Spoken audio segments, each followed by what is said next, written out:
Kasi yung unfortunately, most of it was being sold by the Catholic.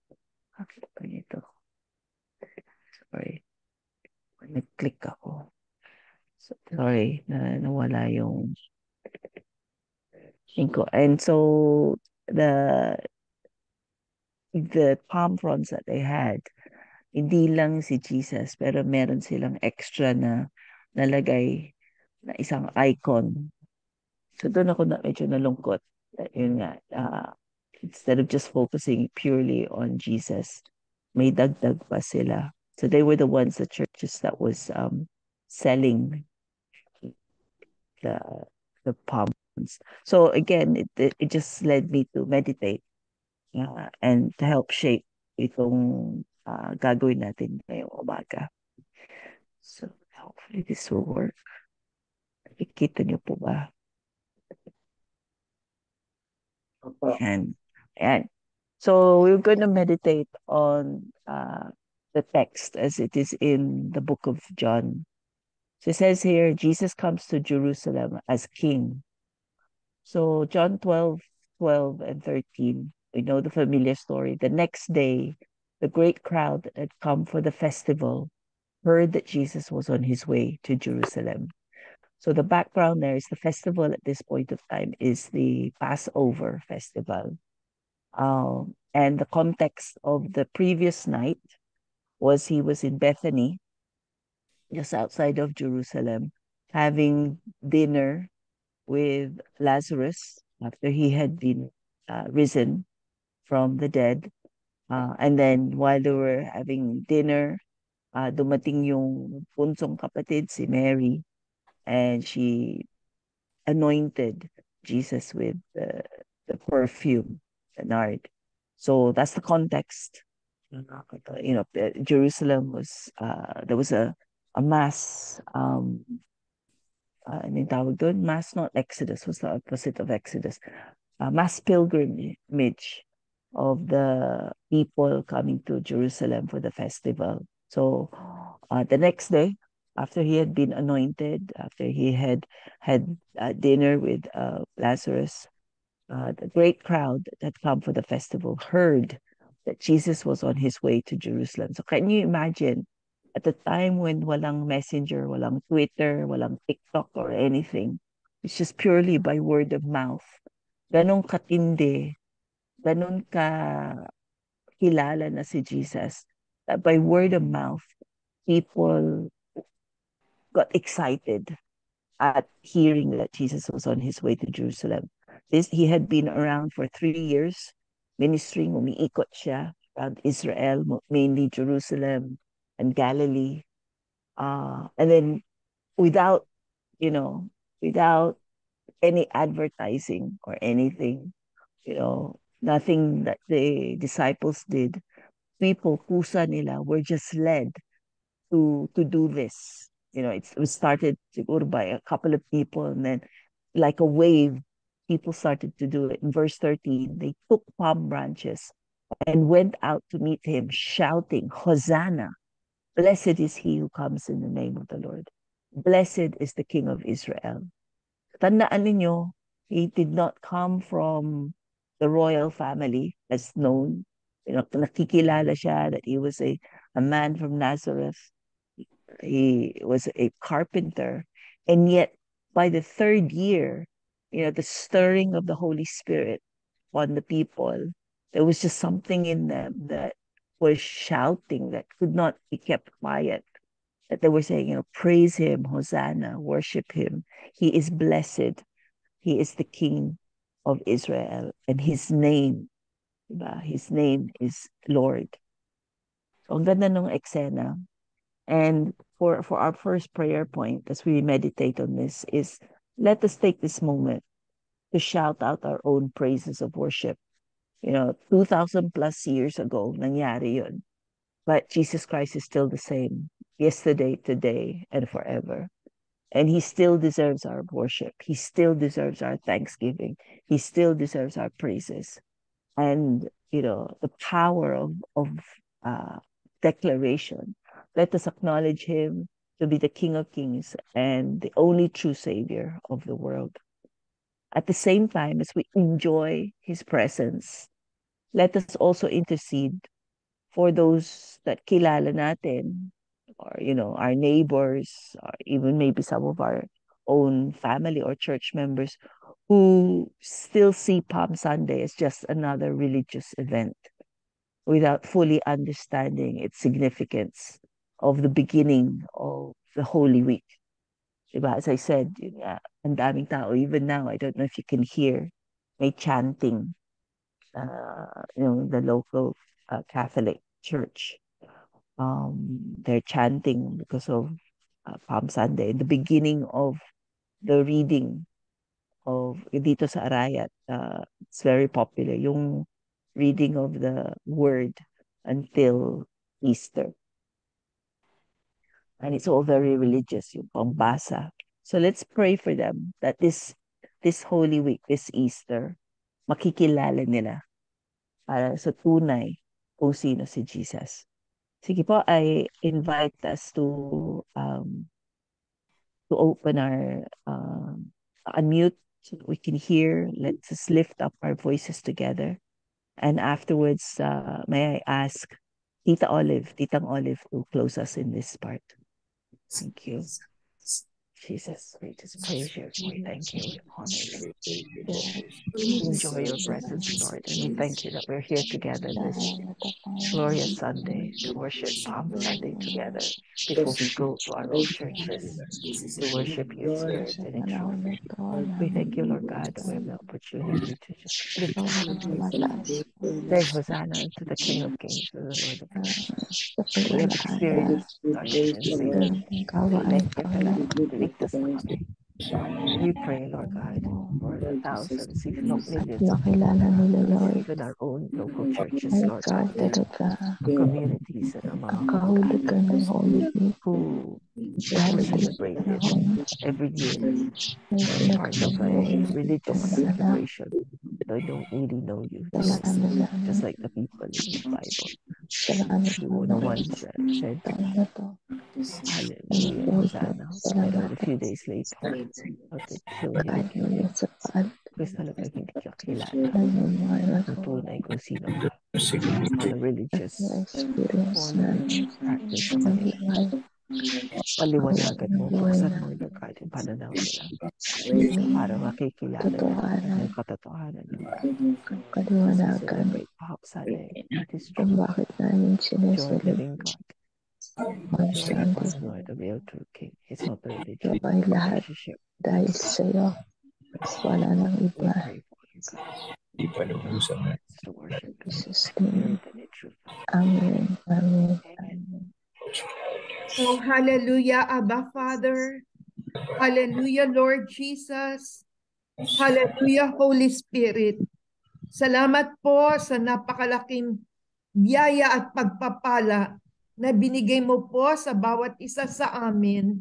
Lord, 17 po kami ngayon na inyong binangon na may buhay at lakas upang sama-sama, Panginoon Diyos, purihin po kayo, parangalan kayo, pasalamatan kayo, ibigay sa inyo lahat ng karangalan at kalwalhatian bilang Panginoon ng Panginoon, Hari ng mga hari, ang tanging tagapagligtas ng sanglibutan.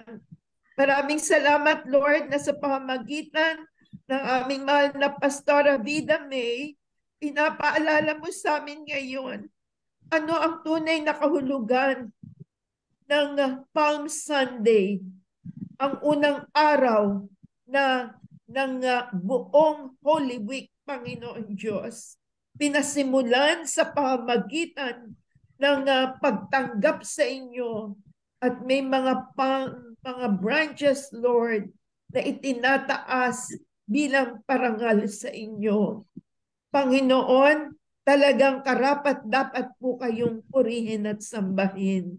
Pero Panginoon, nalulungkot po kami na sa maraming buhay, mismo na po na aming marahil sariling mga loved ones, mga taong malalapit sa amin, mga kamag-anak po namin na hindi patunay na nauunawaan ang kahulugan ng buong sanglinggong ito.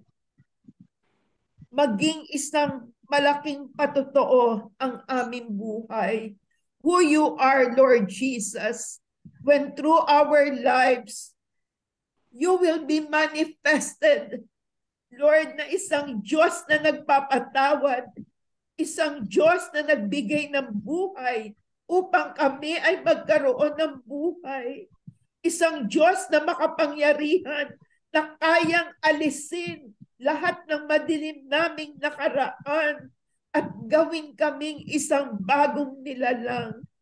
Panginoon, bayaan niyo na sa pamagitan ng patotoo ng aming buhay, malaman nila na kayo po ay buhay at makapangyarihan. Isang Diyos na nagmamahal, isang Diyos na sa inyong pagmamahal, tinatakpan niyo lahat ng aming kasalanan. Isang Diyos na makapangyarihan, na kailanman di na kami iiwanan, di kami iiwan, sapagkat you, Lord Jesus Christ, the living resurrected Christ, whom we now honor and glorify and praise, ikaw na inilalagay po namin sa dapat niyong kalagyan. Sabi nga po, Panginoon, dun sa aming shinare ni Pastora Mina, when you are given your rightful place, Lord Jesus, then all things are possible. Things happen in accordance to your perfect, sovereign, divine plan for our lives.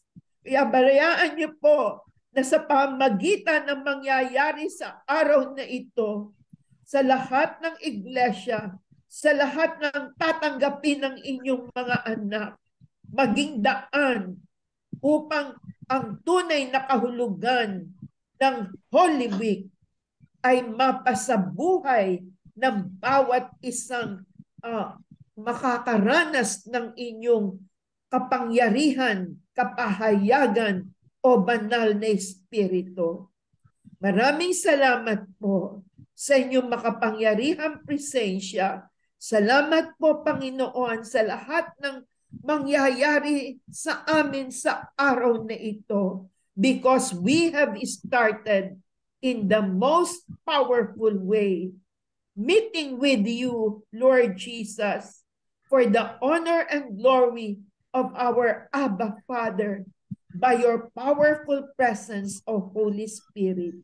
Thank you for the answers to our prayers. Amen.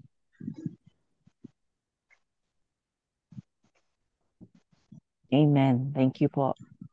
So the next part, as we continue this prayer, a powerful prayer time, the next few verses, that we're reminded that Jesus found a young donkey and sat on it. As it is written, do not be afraid, daughter Zion. See, your king is coming, seated on a donkey's colt. At first, his disciples did not understand all this. Only after Jesus was glorified did they realize that the things that had been written about him and that these things had been done to him. Okay, so again, alam natin that it had to be a young donkey, a colt that had never been ridden before. That this, again, for those of you who may not know this, for a person to ride on a donkey is a sign of lordship, the king. It's a sign of humility, rather than riding on a horse. Horse is usually sign of a soldier. Yung ito, pero si Jesus rode on a donkey, and he did this also to fulfill. That's why sabi dito sa verse 16, only after Jesus was glorified did they realize that these things had been written, kasi he was fulfilling yet another prophetic word. Jesus fulfilled over 300 prophecies from the Old Testament.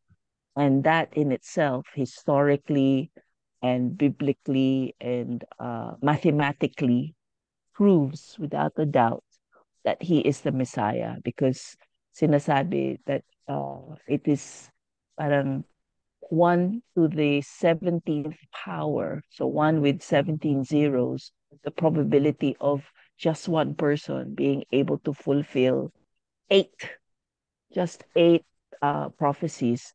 It is a 1 in 17 zeros um, chance, probability of anyone doing it. Ganong katindi, and yet Jesus did it. So for our next prayer point is, let us ask for forgiveness when we do not totally understand God's ways. Hanggang ngayon, di ba, kahit we have the Bible, and we have, Bible writers, scholars who try to uh, interpret the Bible for us, mga concordances and all that. Sometimes we still do not totally get it. Nami-miss po din natin. And even with the move of the Holy Spirit sa atin, we still miss the truth. So let us ask also for the Holy Spirit's help to make us more sensitive to His leading, to become more understanding in when He speaks to us through signs and wonders, through the interpretation of the Bible, so that we are more prepared and equipped to live the Christian life, the kingdom life today. This is so crucial. This is so important because especially sa panahon natin, we are, I believe personally, in the last days. Because more and more, intindi na tindi that false teachings are coming into the church. And we need to be more spirit sensitive, skilled in scripture, so that maiintindihan natin yung ways of the Lord, so we can discern the truth versus the untruth, the reasons behind the workings of the Lord. We should also be thankful that He allows us to see the kingdom secrets. He wants to reveal to us the kingdom secrets, but it's only for those who are hungry and thirsty to know His ways. So let us, tandaan natin, for 3 years, kasama na ni Jesus yung mga disciples, and yet, after 3 years, hindi pa nila na totally naintindihan hanggang later. So ganun tayo, we have the advantage that He has passed the Holy Spirit to every believer. And so we need to allow the Holy Spirit to make us more sharp, more discerning, more aware in these times. And gusto ko din idagdag, I had been thinking about this yesterday, but it was only as I read the verse that na-realize ko, nakalimutan ko. So my third point is about the donkey. Diba? I heard this in a sermon many years ago, that are we ready to be the donkey? It took a donkey that had never been ridden before to carry the Messiah. But are we willing to be humble enough to allow the Lord to come into our lives and be willing to be led by Him, to be used by Him, that He, through our lives, mag-glorify siya, makita siya. Diba? It was because of the donkey coming, carrying Him, that nakita siya ng mga tao. So it wasn't a time for Him to come in quietly. Talagang He was ready to be worshipped, but He needed a ride.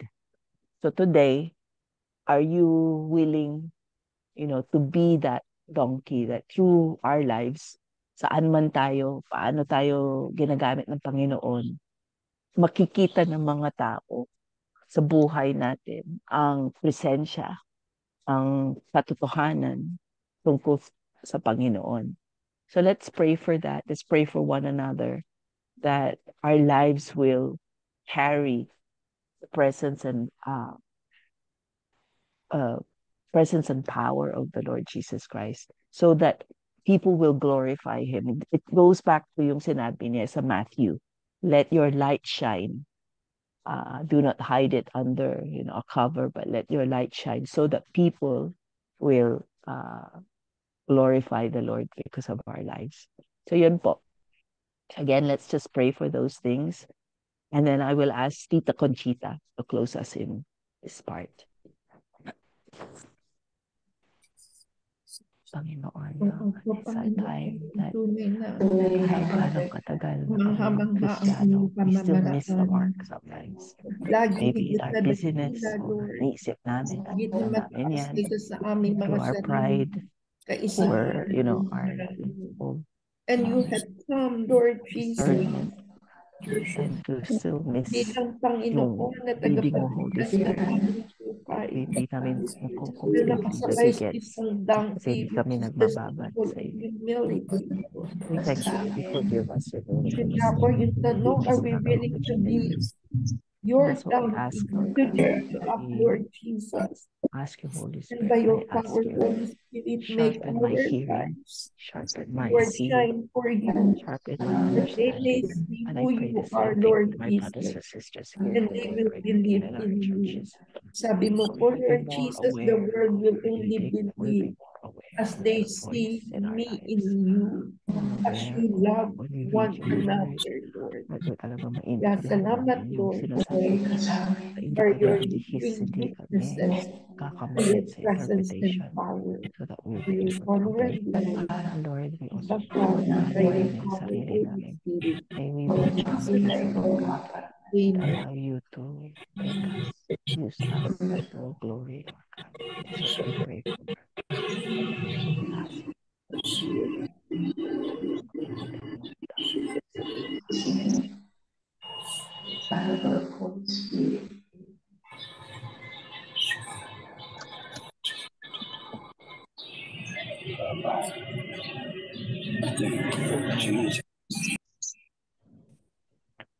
Andyan po ba si Tita Conchita?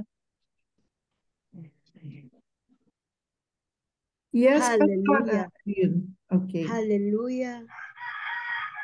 Abba Father. Hallelujah. Jesus Christ. Hallelujah. Holy Spirit. Thank you so much for the opportunity of humbly giving ourselves to you today.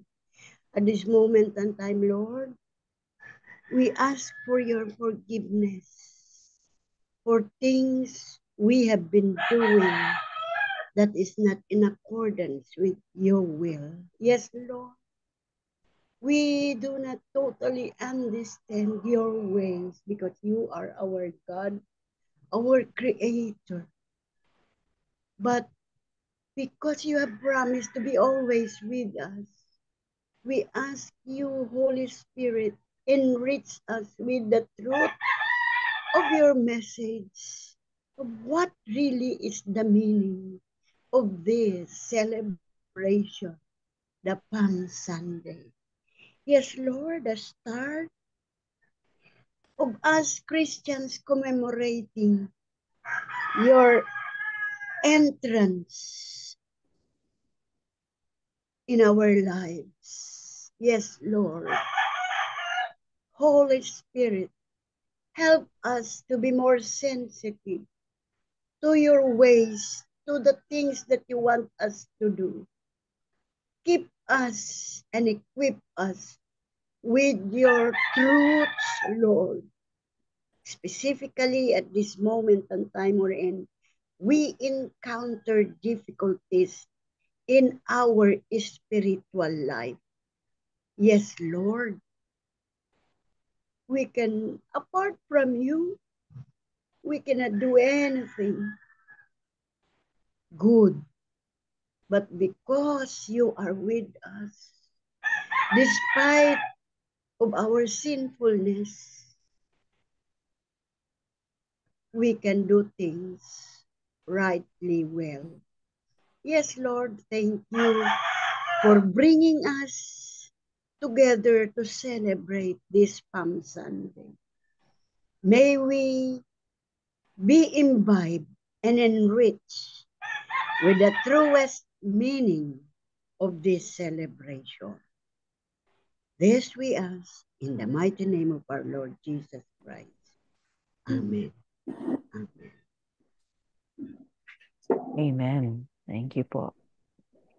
So our third part of the verse is 17 and 18.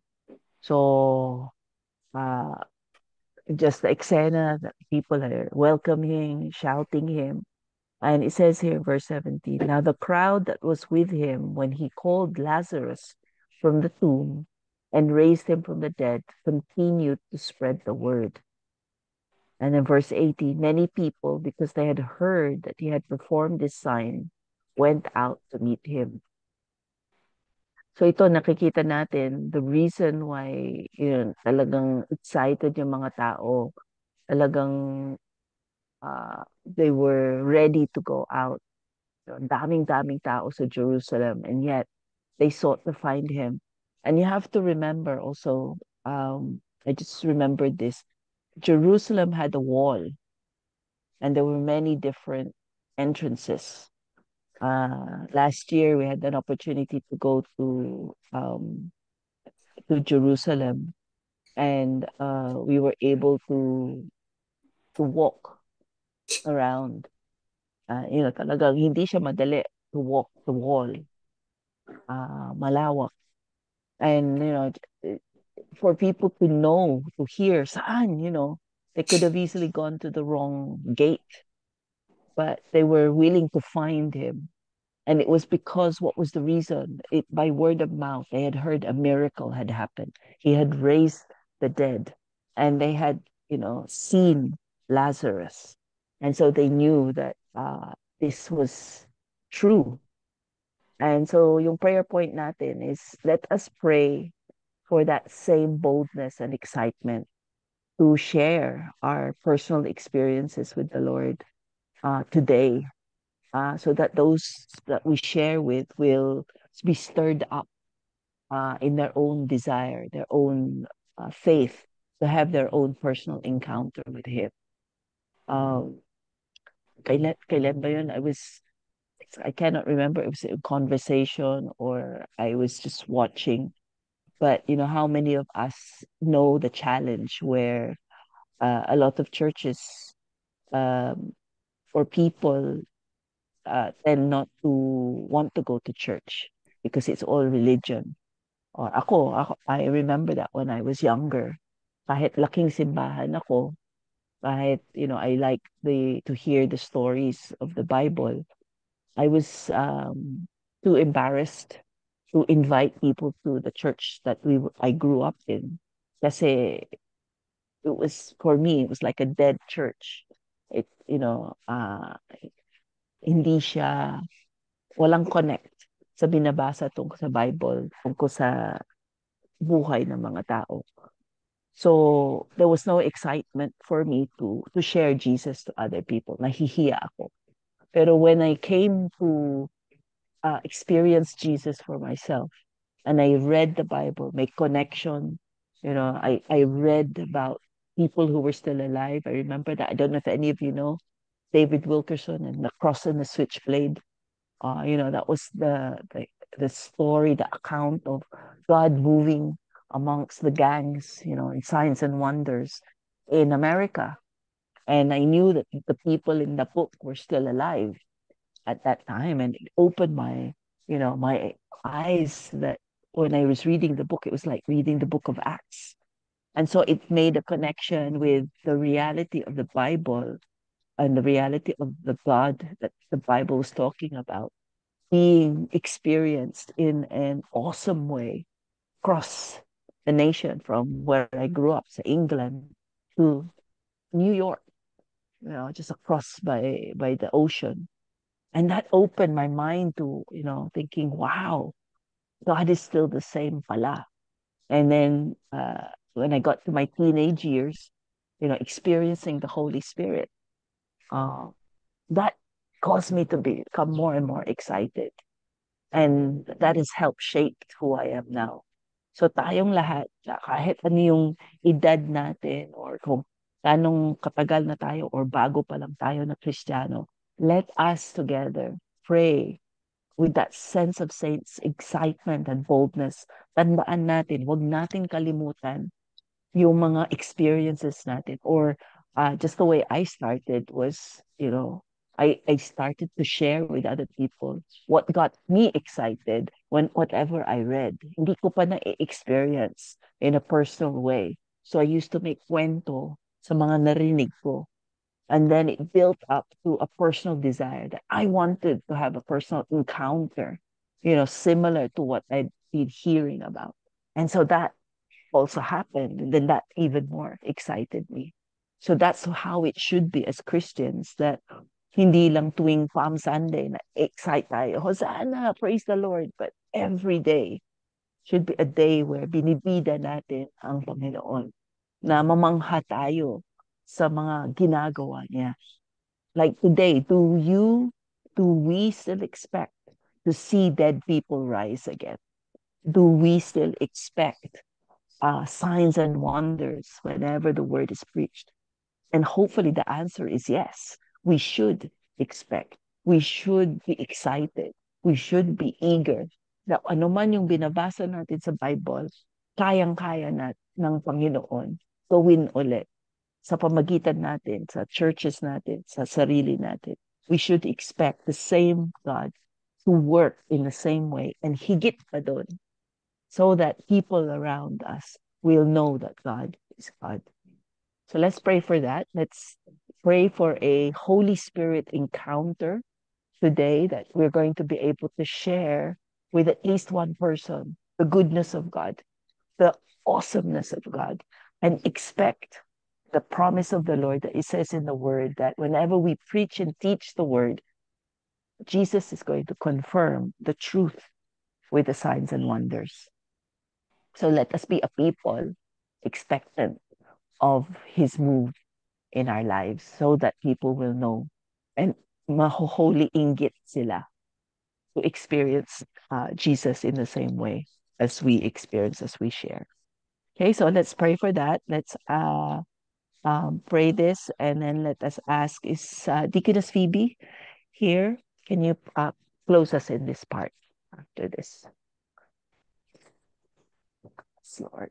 Build up our excitement. Yes, Abba Father, Continue to live our the lives Holy on a daily Spirit, we are basis. excited Let on us what you are about to build do up our today in faith our lives and through our lives. each morning that we We wake up. just pray the Holy Spirit Our experiences your presence and your power with Jesus, regular or of things, Jesus, parang walang nangyayari.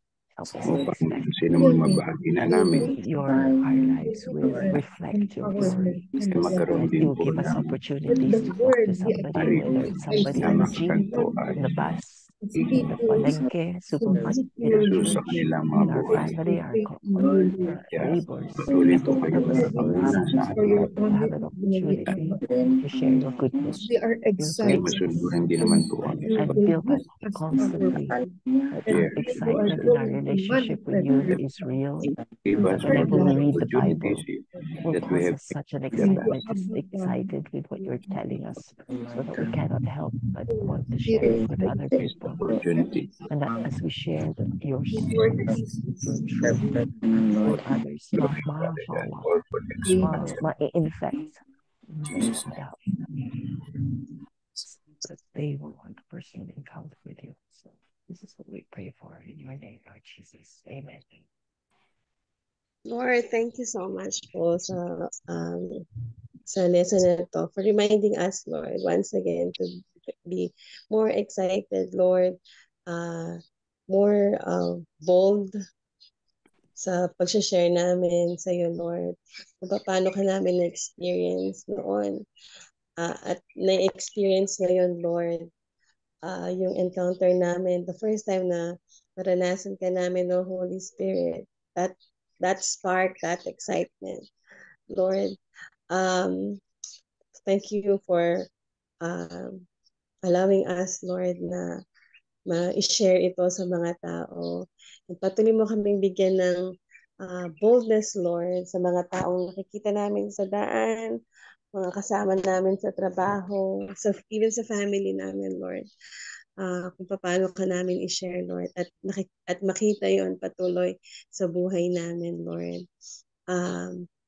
Lord, thank you so much po dahil inalaw mo kami na maranasan ka namin.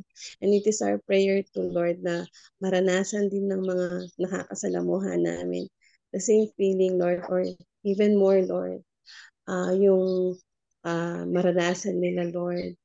And huwag mong hayaan, Lord, yung yung kahiyaan, Lord, yung magwagi sa puso namin, kundi yung joy, yung boldness, Lord, yung laging manatili para ma-share ka namin, Lord, na parang ordinary lang, parang nakipagkwentuhan lang kami, Lord. At maraming mga kaluluwa, Lord, yung madala sa iyo, Lord, at mailigtas mo, Panginoon. And when the day comes, Lord, na darating ka na, marami kami, Lord, na makakasama. At na-excite po kami doon sa time na yun. Thank you so much, Lord, for this opportunity. Dito pa lang, Lord, sa earth, nararanasan na namin yung mga yung goodness mo, yung uh, yung kagandahan, Lord, the the the the thing, Lord, na mag-worship kami dito pa lang na-experience na namin, Lord. So what more pa pag nasa heaven na kami, Lord. So thank you so much, Lord, for this experience, Lord, for having you in our life. Thank you so much, Jesus, for the joy and for the love. This is our prayer in Jesus' name. Amen. Amen. Amen. Thank you. So we come to verse 19. So verse 19 in the account is the Pharisees. Nakikita nila yung nangyayari. Pero instead of natutuwa sila, naiinis, nagagalit. It says here in verse 19. So the Pharisees said to one another, "See, this is getting us nowhere. Look how the whole world has gone after him." Galit na galit sila that kahit they've been trying to uh, quiet, you know, and pigilan si Jesus, nakikita nila it was useless. Ano man yung mga strategies nila, hindi lang yung mga locals, pero the whole world. Kasi remember, this was the festival where a lot of the Jews from all over the world had come on a pilgrimage. And yun ang nakikita nila, talagang mas lalo sila na irita, na agit, because hindi talagang mapigilan ang Panginoon. Hindi mapigilan yung effect ni Jesus sa buong mundo. Tandaan nyo, hindi pa siya namamatay dito. Hindi pa siya nabubuhay muli. Pero his presence was already awesome by word of mouth. Hindi mapigil ang mga tao. If you remember, whenever he ministered to a person, especially mga sick people, ano yung result? Hindi mapigilan magkwento ng mga tao because the effect of the presence and power of Jesus was such that it could not be contained. Right? So, yung next prayer point is let us continue to pray for each other. Let us intercede. You know, the 21 of us, 21 gadgets, but I think, you know, there are some gadgets where 2 or more people are gathered. So let us praise the Lord that in this morning we are here before we, you know, part from one another to go to our own churches to worship together. But let us continue to pray for each other, to be empowered, to have that courage to stand against those who hate Jesus. Diba? Wag tayo madismaya or magulat sa persecution. I heard a message the other day where yun nga, we should be aware. We should accept it. We know we have been warned already that we will be persecuted, that our great enemy does not like it when we talk about Jesus.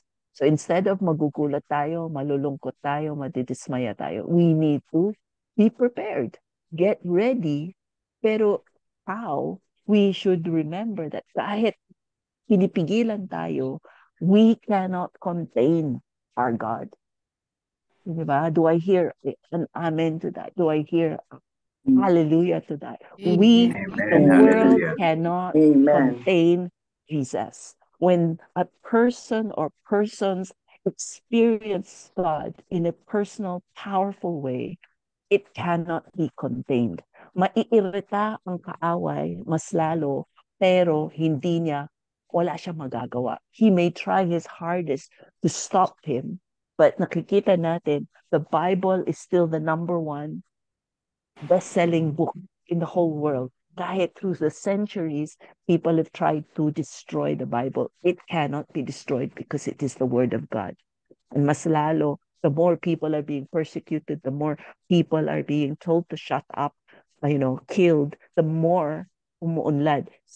Alam natin that China is one of the fastest growing churches, the underground church. They are one of the most persecuted, pero they are the growing. Pero ngayon, nalaman namin recently that parang na-overtake sila ng Iran. Iran ang mas hindi because Iran is Muslim and talagang the law, allows people to kill Christians. And yet, mas talagang underground church is growing and growing and growing. Mas matindi daw than sa China. So nakikita natin, talagang nothing, totoo yung mga kanta, I cannot contain it, di ba?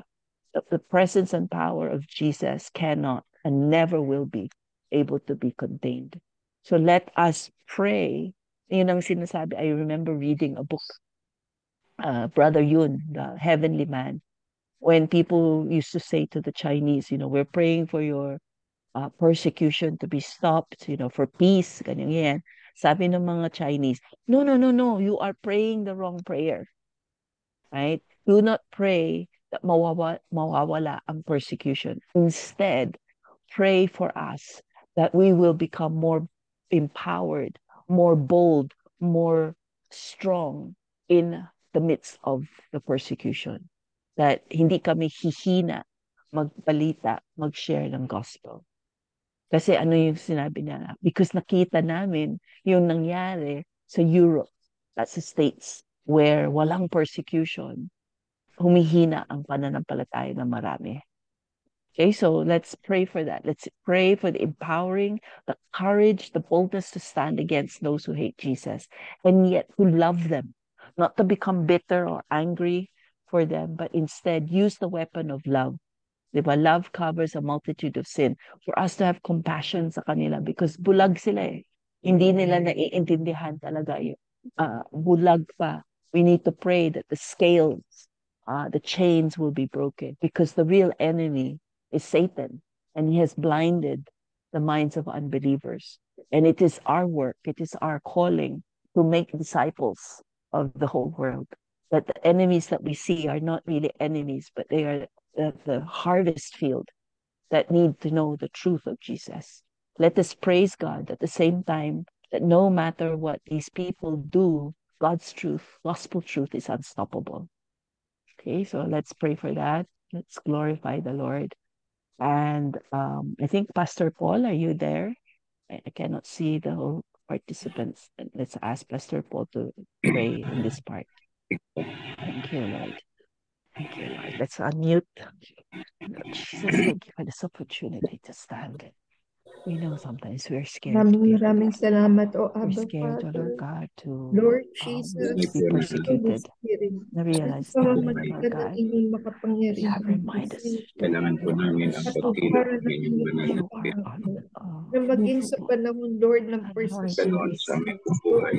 Ito ay lalo Yarihan, nalalakas ang inyong pamanan ng kilos, Maraming siya rin po ang salamat. nagbibigay sa amin Abba Father, ng Panginoon, kasama po namin kayo. patuloy na labanan By your abiding and katotohanan ng spacious Lord. Tungkol sa mga maraming turuan ngayon, as you sa mga bagay na lumalaganap ngayon na tila baga hindi na po nila kinikilala you have allowed in our si life. Jesus We will at show to bilang the kinakalaban ng world kanyang mga salita. that there is power Kaya Sa kabila ng ito, O Diyos, panatili kaming matatag at patuloy kaming manalangin at ipinapanalangin din po namin ang bawat isa upang hindi po mawala yung kagalakan ng pagpupuri at pagsamba sa inyo sa kabila po ng mga ganitong naririnig namin sa aming kapaligiran. And so we do believe, Father God, that as we just continue to stand on your truth, the truth that Jesus is our Savior, Jesus is your beloved Son, Jesus is the King of Kings and Lord of Lords. Praises will just come out naturally in our mouth, even in our way of life, upang sa ganon marami pa pong tao ang makakita kung ano ang ginagawa niyo sa aming mga buhay. At ito po ay maging daan din upang sila ay hindi lamang makiisa sa aming pagsamba sa inyo, kundi kilalanin din po nila kayo ng lubusan.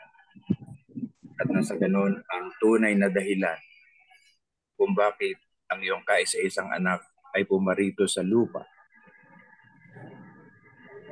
ay may patuloy na may sakatuparan sa lahat pa po ng mga taong wala pang Kristo sa kanilang buhay. And so we thank you, Father God, for reminding us and teaching us this morning kung ano po talaga yung mas malalim na dahilan o mas malalim na magiging paninindigan namin sa mga susunod pang panahon as we continue to obey your words, to obey your will, and to fulfill your plans for each and every one of us. Father God, sa lahat po ng mga bagay na ito, hayaan po ninyo na lagi ng aming layunin ay magbigay ng kapurihan, karangalan sa iyo. And so we thank you, Father God, for truly, as we praise you and continue to glorify your beloved Son, our Lord Jesus Christ, your move, or the move of the Holy Spirit, will just continue to be with us and continue to guide us to the way towards the fulfillment of your plans for each and every one of us. Kaya salamat po, purihin kayo at dakilain kayo sa panibagong mensaheng inyong ipinahayag sa amin sa umagang ito sa pamamagitan ng inyong anak na si Benjamin. This is our prayer in Jesus' name. Amen. Amen. Amen. Thank you. So, right. So then we jump to verse 37. And kita natin ito is even after Jesus had performed so many signs in their presence, they still would not believe in him. So, padugtong sa previous prayer, let us now intercede for the people we know who still walk in unbelief, even after hearing and seeing God's miracles. You know, they're still skeptical. Kahit nagpapatotoo tayo and so excited tayo. I'm sure you've experienced that, di ba? You know, natutuwa tayo sa mga kwento, nagpapasa tayo, nagkukwento-kwento, sharing tayo. And then, nagugulat tayo that meron mga tao na kasibangot pa rin or na talagang very cynical, very skeptical. So let us pray for them. Again, let us have compassion for them. Kasi na blinded pa sila. They're not willing to allow the Lord to penetrate their heart. So they can only be touched through intercession. Diba? Let us pray that God would soften their hearts before it is too late for them to believe. Nakakalungkot isipin that those that we know, you know, sometimes naiinis tayo. We also have to ask for forgiveness when naiinis tayo sa mga tao that ayaw maniwala. Na nawawala tayong pasensya. We also need to ask God to give us that continued compassion, patience, to love them into the kingdom. that sometimes we end up not being aware that ginagamit ng kaaway ng irritation, that nainis tayo sa tao. Bakit ayaw nilang paniwalaan ito? Ang clear na clear ang gospel. Bakit ayaw nila? We have to remember that they are being blinded. So let us ask the Lord to soften our hearts so that we can intercede with compassion for other people para maligtas sila into the kingdom. Hindi laging tayo na nagagalit, pinapagalitan sila, kundi let us ask the Lord to open their eyes, open their minds and their hearts, their spirit, which is natutulog, ipagising at ibangon so that makikilala nila ang Panginoon. Okay, so let's pray for that also. And then, si Tita Kaka, Josie, for us to pray for this part. Thank you. Lord, let us we just pray for this, Lord. Again, that keep our hearts soft against those who may not believe the way we believe at this moment. Let us not be angry with them. Let us not think them totally depraved, but to see, Lord God, that we were once like them. We were once blinded also. We were once in the dark. But it took other people to love us into the kingdom, to pray for us. Ganun din, Lord God, in the joys of celebrating who you are. Let us be aware of those who may be around us who are not in the same page, who still do not experience you, who still do not have a personal relationship with you. Help us, Lord God, to have the compassion that you had, the patience, the love, the understanding, to prayerfully seek how to win them into the kingdom. Mga neighbors namin, yung mga, even yung mga kaaway, those who persecute us, help us to love them, pray for them. Lord God, ma-experience nila. Forgive them for they do not know what they do. Yes, prayer now, Lord. Yes.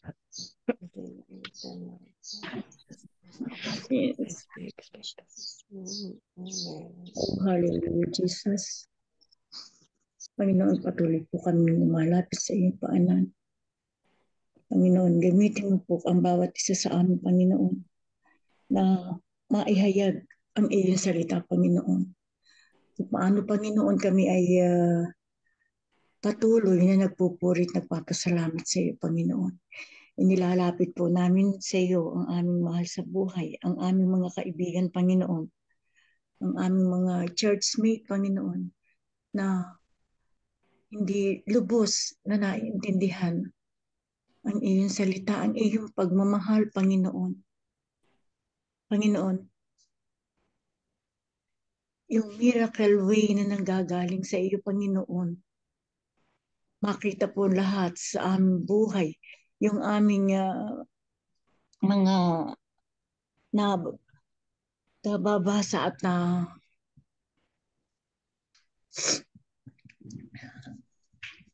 alam namin, Panginoon, yung pagmamahal mo, Panginoon, ay walang hanggan, Panginoon.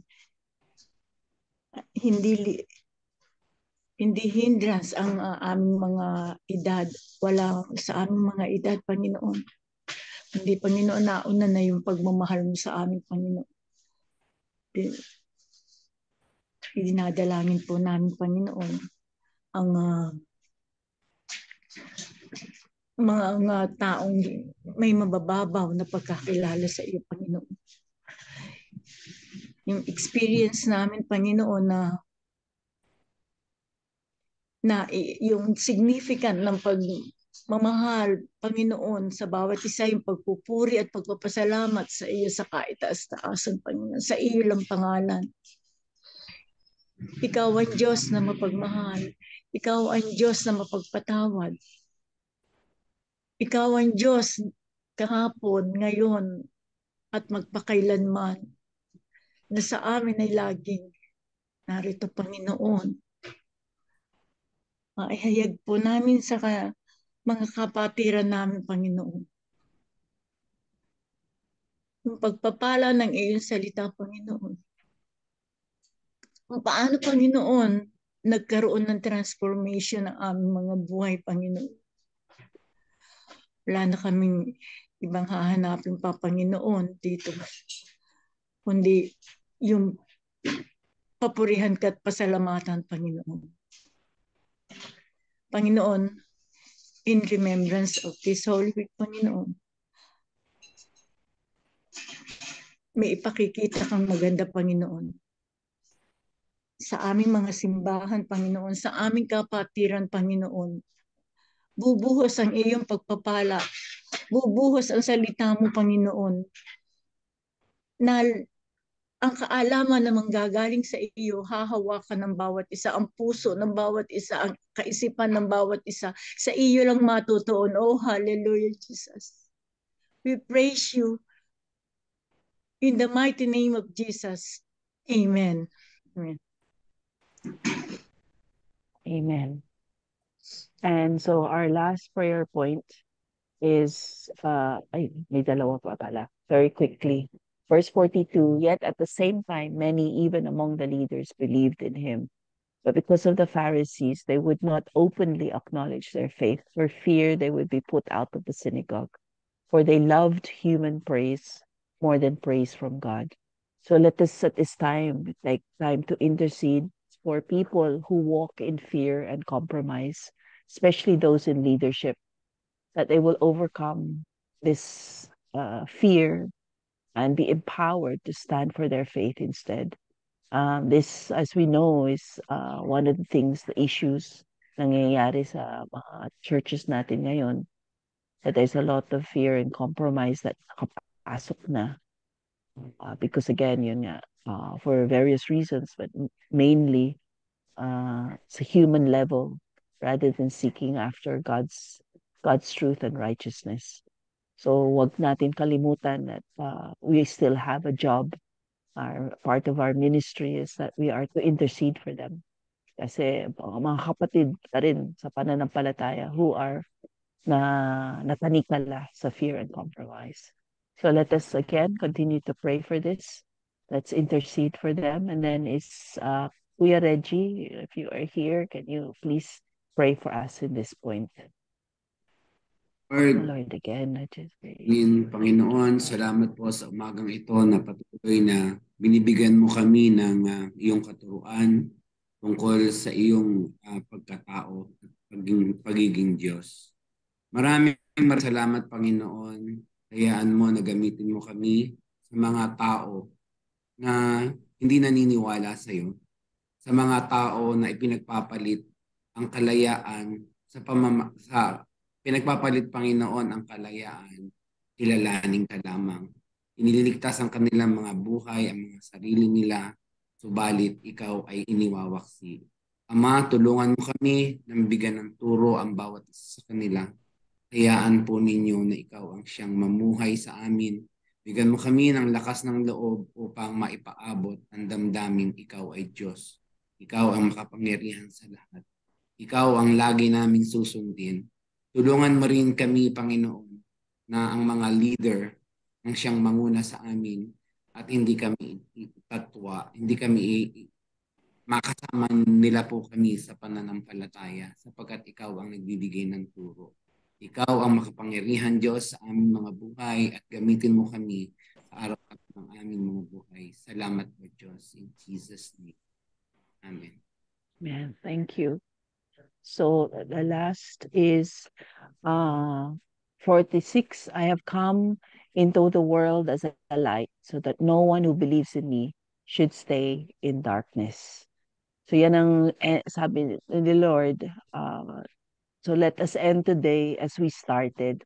Kanina we started by praising. Let us end today by praising again and thanking God for Jesus who willingly came to be the light in this dark world, who kept his promise of salvation to all who choose to believe. Let us intercede for all to desire him above all.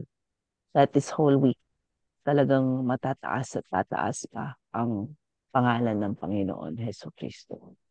So again, let us pray for this. And can we ask si partner ni Kuya Reggie, si Pastor Leda, to close us in this as we end and close us in prayer also po. Thank you. We praise you. We thank you, Lord God. I'm able to praise you. Hallelujah, Jesus. Hallelujah. Hallelujah. Thank you, Jesus. Thank you for this wonderful. Thank you, God, for reminding us of this wonderful message, Lord, that as you enter Jerusalem, you are reminding us that we should always open our lives so that you will not just visit, but you will dwell in us.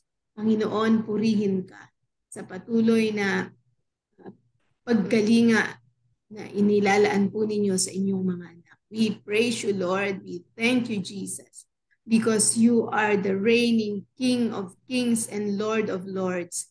And Lord, as we keep declaring that you are the King and Lord of our lives, help us to submit to you, Lord God. Nagawin namin, Panginoon, kung anong magbibigay ng kapurihan sa pangalan mo. Na ang bawat pagkakataon sa buhay namin ay paraan ng pagpapasalamat sa kadakilaan po ninyo. That everything that we do, Lord, will glorify you more and more sa mga buhay ng bawat isa sa amin. O Lord, help us to be the light, the salt of the earth, that wherever you send us, people will just sense, Lord God, that there is a powerful, mighty God working in our lives. Panginoon, kayo po ang maging mensahe na taglay ng buhay ng bawat isa sa amin. That as we walk in this world, in this life, people will experience you and they will also receive that salvation that you are offering dahil sa mga patotoo na meron po kami. Kaya Lord, minsan pa sa umagang ito, patuloy naming pinagkakaisahang itaas sa inyo that as we commemorate the Holy Week, more and more people will be saved sa lahat ng mga gawain, Panginoon, sa mga iglesia, anumang denomination, Panginoon. People will hear the purity of your word and they will come to faith and they will believe in you and they will make you their personal Savior and Lord. And Lord God, as we celebrate your resurrection, let your power of resurrection be upon our lives. Thank you so much. Thank you, Lord, sa lahat ng gagawin po ninyo sa buhay ng iyong mga anak sa loob ng isang linggong ito. Kayo po ang siyang mapapurihan at siyang maitaas sa makapangyarihang pangalan mo lamang aming Panginoong Hesus sa patnubay at kapangyarihan ng iyong banal na Espiritu. Ito po ang aming panalangin.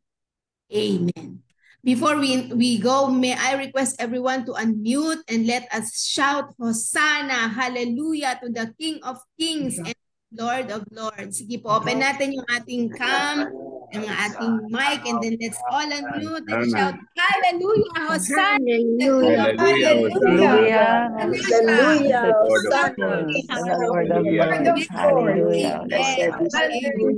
In the name of the Lord. Amen. Hosanna in the highest. Hosanna, Hosanna, Hosanna. This blessing from the Lord. You are God's delight, and He loves to hear your praises as a testimony of His goodness to other people. Shout His name aloud, and your testimonies will pile up. Receive this in the name of the Father, of the Son, and of the Holy Spirit. And all God's children say, Amen. Amen. Amen. Amen. Thank you. Thank you, Ate Vida. Everyone.